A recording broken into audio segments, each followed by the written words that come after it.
de Mazarin. Vous pouvez retrouver ces références par téléphone au 32 30, 34 centimes la minute ou sur le site franceinter.com. C'était 2000 ans d'histoire. À la technique, Claudine Lapersonne et Éric Morin. Documentation, Emmanuel Fournier, Claire Destacan et Franck Olivard. Une réalisation de Anne Kobilac.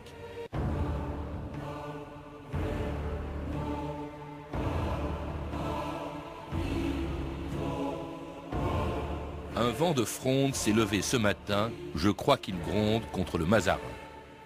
Alexandre Dumas, 20 ans après.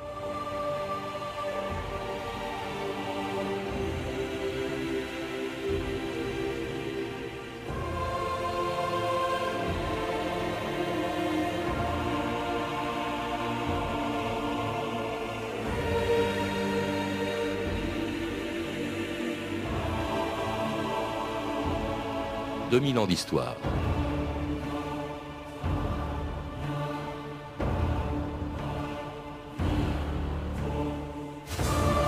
C'est un jeu d'enfant, la Fronde, qui a donné son nom à une guerre civile qui a divisé la France et menacé la monarchie pendant près de 5 ans. En 1648, alors que Louis XIV était encore trop jeune pour régner et que sa mère Anne d'Autriche assurait la régence du royaume, les plus grands noms de la noblesse française et le Parlement de Paris ont profité de la faiblesse du pouvoir pour se dresser contre lui. Profitant des mécontentements provoqués par la guerre contre l'Espagne et l'Autriche et des augmentations d'impôts qu'elle avait entraînées, les Parisiens se révoltaient contre la reine et surtout contre son Premier ministre depuis 5 ans, Giulio Mazzarini. Mazarin qui pendant plus de 4 ans fut la principale cible de la Fronde. Dès son déclenchement, le 26 août 1648. Ce jour-là, l'arrestation d'un membre du Parlement de Paris, Pierre Broussel, avait déclenché une révolution qui, 150 ans avant la prise de la Bastille, avait bien failli faire tomber la monarchie. On arrête M. Broussel! Ils ont arrêté M. Broussel et 2 autres! Aux armes, les gars! Au Parlement! Allez, au Parlement! Au Parlement! Libérez Broussel! Arrêtez Broussel! On n'est plus conseil d'impôt! Aux armes, rejoignez-nous! Mort à Mazzarini! Vive la France!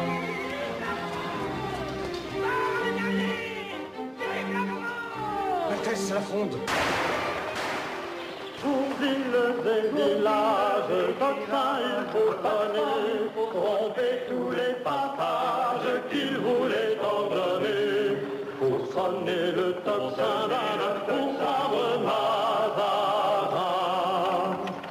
Mazarin. Simone Berthier, bonjour. Bonjour. Vous avez publié aux éditions de Fallois une biographie passionnante de Mazarin dont nous avons rappelé avec vous hier comment il était arrivé au sommet du pouvoir lorsqu'il est devenu Premier ministre du jeune Louis XIV, mais il fallait encore qu'il y reste, et il y restera pendant 18 ans, dans des conditions terribles, devant faire face à des épreuves terribles, dont la pire a sans doute été la Fronde, c'est qui s'est déclenchée, on l'a entendu, en 1648, et qui était en fait surtout dirigée contre lui, contre Mazarin. Oui, bien sûr. Mais ce qu'on reproche à Mazarin, c'est très clair. Il y a 2 choses. Il y a d'abord d'avoir continué la guerre contre l'Espagne engagée par Richelieu et que l'essentiel de l'opinion critique très violemment parce que l'Espagne est catholique, que Mazarin s'appuie comme Richelieu sur les alliés protestants. Et surtout, il y a la question financière, c'est-à-dire que les impôts ont triplé pour financer la guerre et que naturellement ça atteint toutes les couches de la population. Alors, paradoxalement, c'est par le Parlement de Paris que la guerre, que la Fronde commence. Le Parlement qui, en fait, avait un droit de regard sur la politique du roi. Le Parlement, c'est une assemblée de magistrats, pas du tout un Parlement élu comme aujourd'hui, mais ils sont propriétaires de leurs charges et à Paris, ils ont une fonction particulière. Ils doivent vérifier que les lois sont conformes à l'ensemble de la législation et aucun édit ne peut être appliqué sans leur aval. Même les impôts Même les impôts.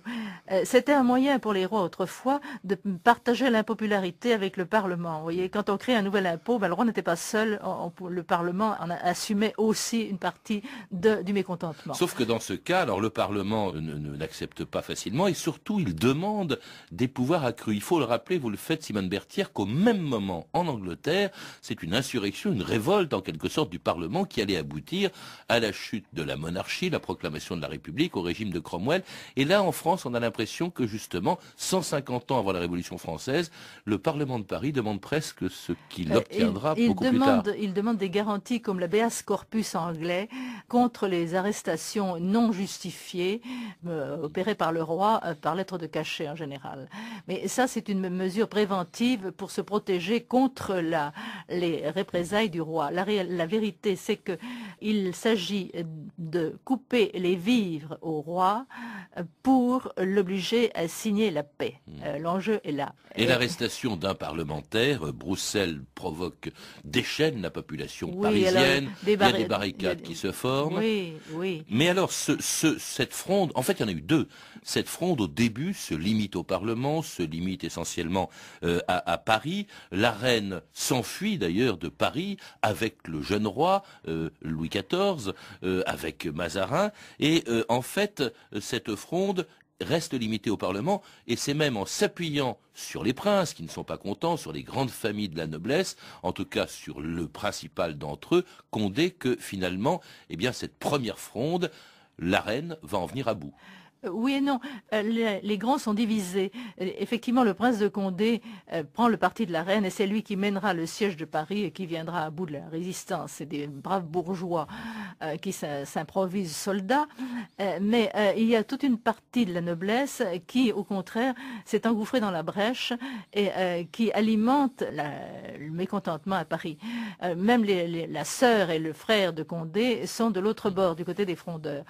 Donc on voit poindre tout de suite une révolte nobiliaire, comme il y en a eu tant sous le règne de Louis XIII, et c'est ce qui va se passer.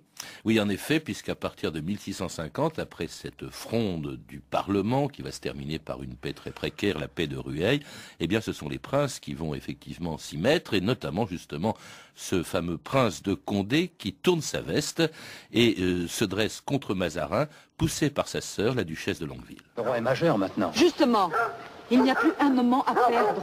Où c'est la paix? Monsieur le prince, mon frère, éloigné à jamais de toute vraie puissance et de ce qui pourrait aller, qui sait, presque jusqu'au trône. Anne, vous êtes folle. Où c'est la guerre et l'aventure. Entre les deux, je choisis la guerre. Si vous voulez la guerre, il faut la faire. Lorsque j'aurai tiré l'épée, ce ne sera pas pour crever des oreillers. Nous pouvons soulever la Guyenne, le Poitou, le Berry. Et les Espagnols. Parce qu'il va falloir s'allier aux Espagnols. Je pense que vous y avez songé. Que décidez-vous? La guerre. Condé! Condé!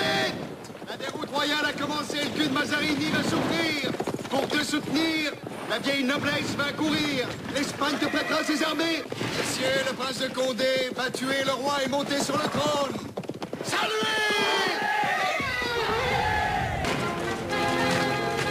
Quel était l'objectif, Simone Berthier, de cette fronde des princes, et notamment de Condé? Est-il vrai qu'il envisageait lui-même, au fond, un jour de monter sur le trône? On l'en a soupçonné, bien sûr. En fait, je ne sais pas ce qui se passait dans sa tête. Personne n'en a jamais rien su. Ce qu'il voulait, c'est ne pas rencontrer d'obstacles à ses désirs. Donc, il souhaitait le pouvoir simplement pour en faire agir à sa guise, et en particulier pour pouvoir caser ses amis et sa clientèle dans tous les postes clés du royaume. Ce qui suppose la chute de Mazarin, qu'il détestait. Alors, Condé méprisait au plus haut point Mazarin. Condé avait pour Mazarin un mépris écrasant, que n'avait pas par exemple quelqu'un comme Turenne, qui était aussi un très grand seigneur, mais Turenne l'avait connu en Italie, l'avait vu à l'œuvre, donc il avait mesuré son intelligence. Condé sous-estime Mazarin, comme tous les frondeurs. C'est une des raisons d'ailleurs du triomphe de Mazarin. Alors on l'a entendu dans cet extrait de film, si Condé se dresse contre le roi, contre Mazarin, contre Anne d'Autriche, c'est avec le soutien de l'Espagne. C'est là que l'Espagne voit l'occasion, en cette fronde, au fond, de pousser ses pions, si je puis dire. Oui, c'est pas nouveau.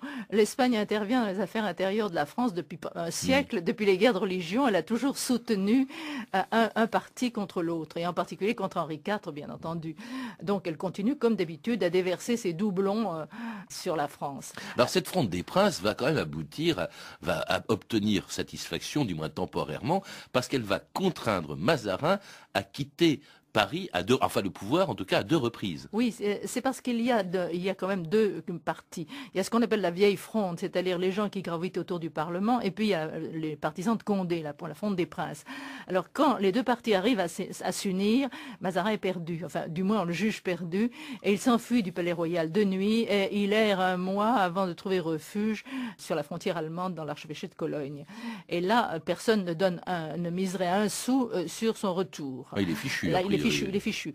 Et Anne d'Autriche est obligée de céder, et elle, temporise tant qu'elle peut, parce qu'elle attend pour les 13 ans de Louis XIV. La majorité du roi est fixée à 13 ans, et à ce moment-là, il n'y aura plus de conseil de régence. Condé et Gaston d'Orléans n'auront plus leur mot à dire. Gaston d'Orléans, le frère de Louis XIII. Voilà. L'oncle de Louis XIV. Donc elle atteint le délai, et Mazarin, qui s'inquiète qu'on ne le rappelle pas, prend l'initiative de réunir à ses frais une armée et de rentrer en France et de rejoindre la cour à Poitiers, où elle se trouve à ce moment-là. Alors c'est la guerre entre la cour dirigée par Mazarin et Condé. Il y a beaucoup de péripéties. Condé s'empare de Paris, il y fait régner la terreur, il se rend odieux. Finalement, le roi y rentre en triomphe, tandis que le prince, lui, s'en va mettre son épée au service de l'Espagne. Voilà. Et le roi, donc effectivement Louis XIV, rentre triomphalement à Paris, rejoint 4 mois plus tard par Mazarin, le 3 février 1653. C'était la fin de la Fronde. Nous aurions pu faire tomber beaucoup de têtes, et j'imagine que feu le cardinal de Richelieu, qui avait la hache un peu vive, ne s'en serait pas privé. Nous avons choisi d'endurer, de composer quand nous étions faibles, et quand la chance tournait, de punir à notre façon. Utiliser, humilier, pardonner. Il n'y a pas une seule goutte de sang sur votre couronne. Mais je n'ai plus confiance. Ni dans mon Parlement, ni dans ma noblesse, ni dans mon peuple. Je n'ai plus confiance en personne. Alors, sire, vous serez un grand roi.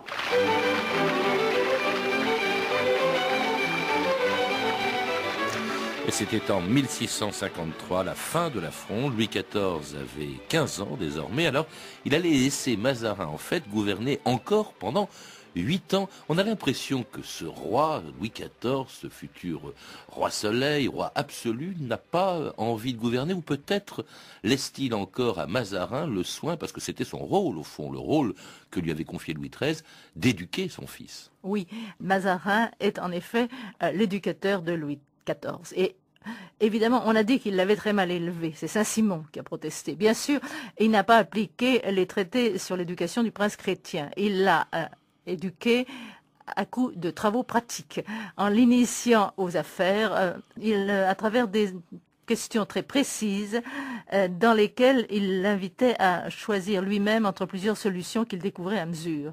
Donc quelque chose de très concret. Et d'autre part, il a assuré sa formation militaire. La guerre continue et Mazarin emmène Louis XIV au siège des différentes places fortes qu'on se dispute sur la frontière du Nord-Est. Et Louis XIV adore ça. Ah oui. Et, il participe en fait à l'exercice du pouvoir très tôt. Oui et non. Enfin, disons que l'habileté de Mazarin avec Louis XIV, comme avec Anne d'Autriche, c'est de ne rien leur imposer, mais de leur préparer le terrain en leur donnant l'illusion que la décision vient d'eux. Il les rend intelligents, si vous voulez. Il aurait été un pédagogue absolument extraordinaire. Et en même temps, alors il continue évidemment de s'occuper des affaires du royaume. Il remet les princes au pas, hein, en faisant preuve quand même d'une assez grande clémence vis-à-vis d'eux. On verra plus tard revenir Condé aussi. Oui, il y a une chose très importante à dire à propos de la politique de Mazarin vainqueur. C'est qu'il ne sévit pas. Mazarin est quelqu'un qui, au contraire, passe l'éponge. Il multiplie les amnisties, à condition, bien entendu, que les destinataires les acceptent et s'inclinent devant le roi. Mais personne n'a montré plus de facilité à pardonner que lui. Et personne n'a moins rempli que lui les cachots et les prisons. C'est tout à fait remarquable à l'époque. Pas de vengeance. Donc, vraiment, j'allais dire l'ouverture, mais c'est trop moderne comme terme. Mais il ouvre tout grand les bras à tous les anciens frondeurs. On n'en parle plus. Sauf, évidemment, ceux qui préfèrent se jeter dans l'opposition et rejoindre Condé. Cela dit, Simone Berthier, il sait être ferme. Et par exemple, il va le prouver en luttant contre les jansénistes. Alors, c'est une querelle un peu obscure, hein, assez compliquée, de théologie, mais ces jansénistes, comme plus tard, d'ailleurs ce sera le cas avec Louis XIV, étaient craints par le pouvoir royal.